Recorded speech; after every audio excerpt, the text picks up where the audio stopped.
What is going on, Colts Nation? He is Jamal, and I am Eric, your co-host of the Colts Cast. Yo. A huge matchup is underway that has playoff implications for both teams. I still like using that word. Keep going. What are you talking about? Oh, nothing. Go ahead. No. I got to hear this. Playoffs? That has playoff implications for both teams as the Indianapolis Colts head to Mile High to take on the Denver Broncos. Jamal, I mean, this is probably one of the biggest games on the slate. This is week 14. I think for 13 out of the past 14 weeks, we said it's been the biggest game of the season. That's crazy. No, crazy. Yeah, for like us, but on the NFL slate, this is probably one of the most important games because a loss here would essentially knock us out of a playoff spot. So it's basically a must-win game if we want to even sniff the playoffs. Both teams are coming off a bye week. Jamal, are the Colts equipped to take a win here? Both teams come off a bye week, man. That's a tough one. That's a tough one. I think that kind of sets the scene for both teams. It's going to show preparedness for both squads. See who really wants to step up after that. Before we get into it, hit that like and subscribe button. Drop a comment below. Let us know how you feel about this. If you're excited for the playoffs, if you're excited about Jim Mora, what's going on with you, let us know, Colts Nation. But yeah, I think that this is going to be the true test of which team is more prepared at this point, because there's no excuse for either team. Both coming off a bye week, both getting an opportunity to get some rest across the board. Obviously, injuries are inevitable for both squads, but having that full week off to just rest and recuperate is gonna show a lot. And I think that we got a lot of playmakers on our squad who can hopefully take something from a late bye week like we had this year, and then kind of build on to, again, the final stretch, these last 4 games, which are the most important of the season, like we already said, starting off the pod. So we didn't have playmakers a few weeks ago before the bye week. I will say, like, Jamal, if we want to make the playoffs, I would say one of the keys to the game is to catch the ball. That's got to be it, right? Got to catch the ball, do your job. I mean, plain and simple. Josh Downs practiced, in full today, so we really might be back here. Jamal, I know you're gonna hate it when we make the playoffs, but I think that is if we had to pick one key to the game, it's like you gotta just catch the ball. Like, between AD Mitchell and Anthony Richardson, they gotta. I don't know, man. There's no chemistry there. I know it's year 1 for AD Mitchell, but we haven't really seen it at all in any game. Yeah, we haven't, which is unfortunate. But I mean, it's one of those things where eventually, I'm sure it will click at some point. I don't know. Hopefully, it will click.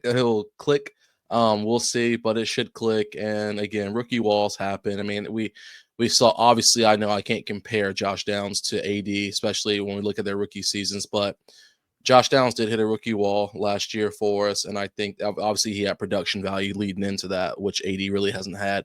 But I say that to say that maybe AD just legitimately, he has had a rookie wall season where he just hadn't been able to figure it out, So you get your feet wet, you kind of figure out what's going on, and then you get ready for next year, and then you hope for the best. Dude set a rookie wall for Josh Downs. Didn't he break a reception record for the Colts for a rookie wide receiver? Yeah, but then the back half of the season, didn't he tremendously slow down from what he was doing, if I'm not mistaken? Could be wrong. I could be wrong. Call me. Hey, correct me in the comments if I'm wrong. Shoot, I'm not. Listen. I love it. Correct me if I'm wrong. No, they come at you, Jamal. Yeah, and it's all good because I don't give the people what they want to hear. I give them what they need to hear. Eric, I'm not you. We not the same. you're gonna make everybody happy. I'm not here for that. I will say we need Anthony Richardson to be a dynamic playmaker like he has been the past couple of weeks. I said before he's been the best player on the field most the last 3 weeks since he's been back.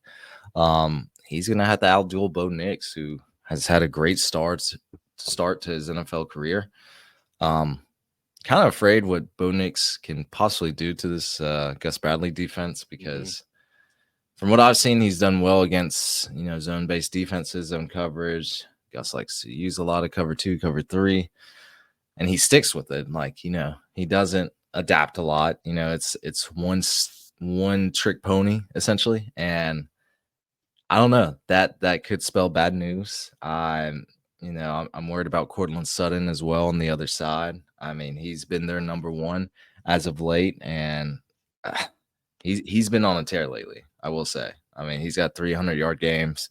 Um, I don't know if our corners who haven't played horrible, but we don't really have a lockdown corner.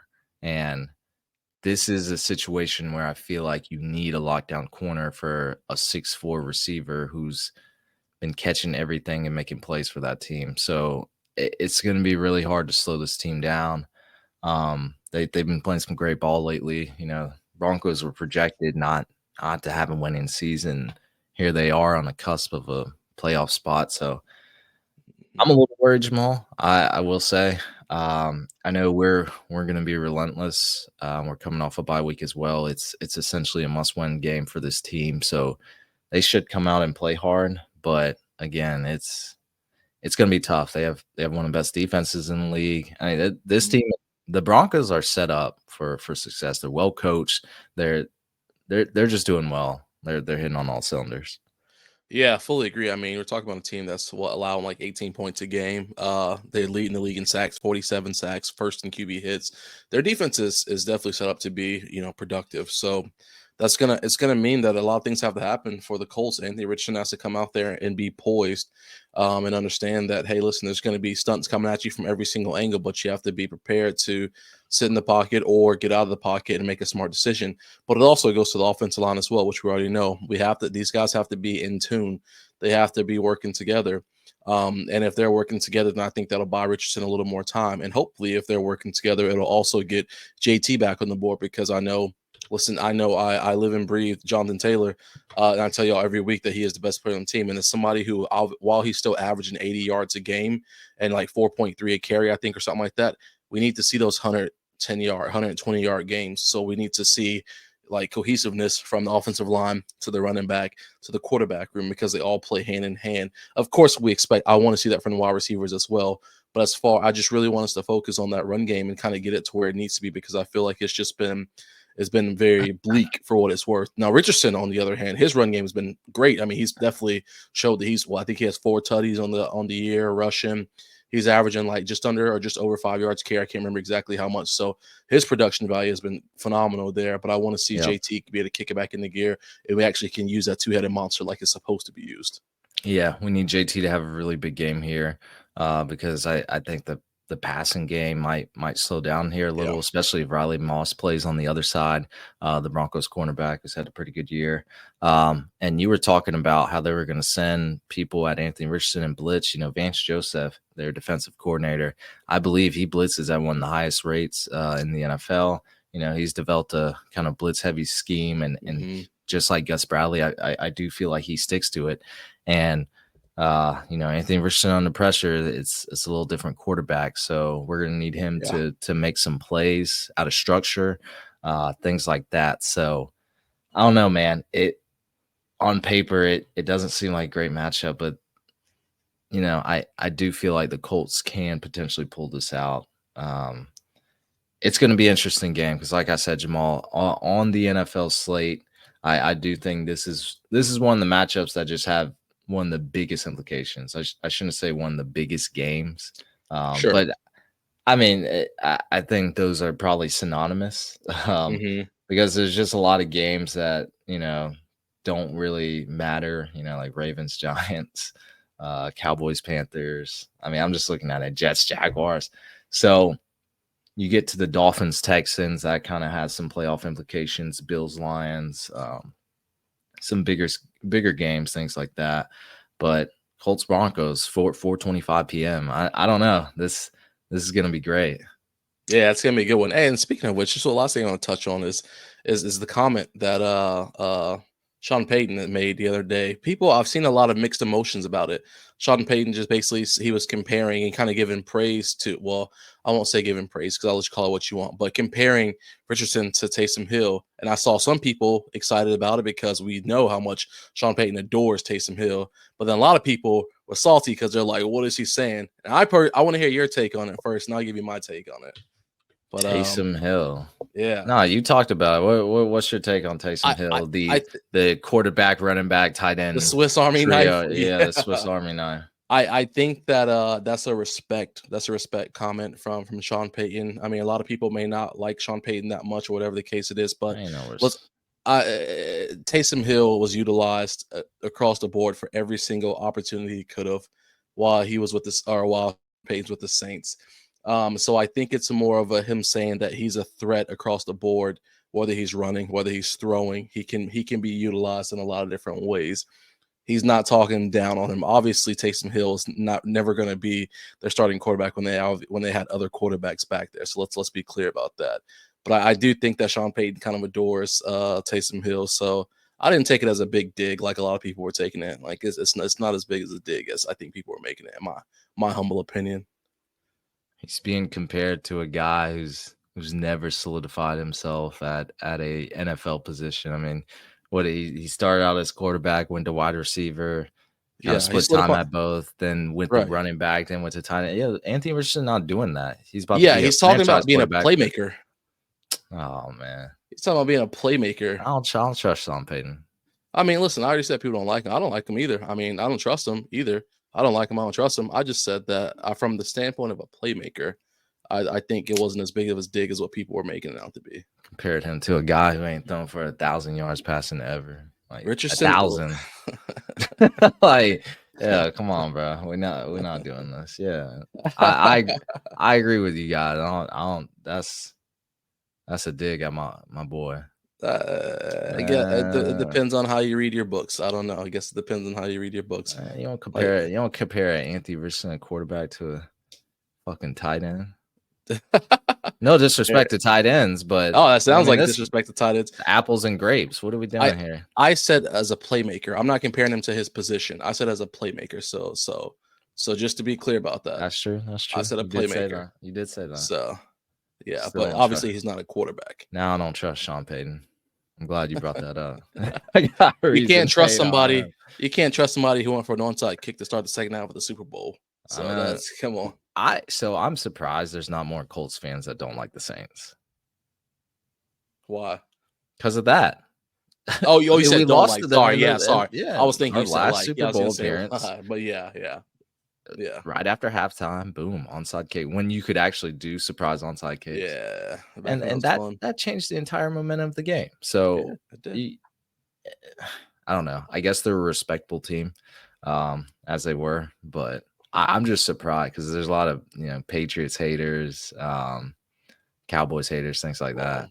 When you had to go your entire life of watching Tom Brady, you ain't wrong. Ransack your squad. You gotta have a natural hatred. One Super Bowl loss ain't everything in the world, but watching Brady get you year over year over year.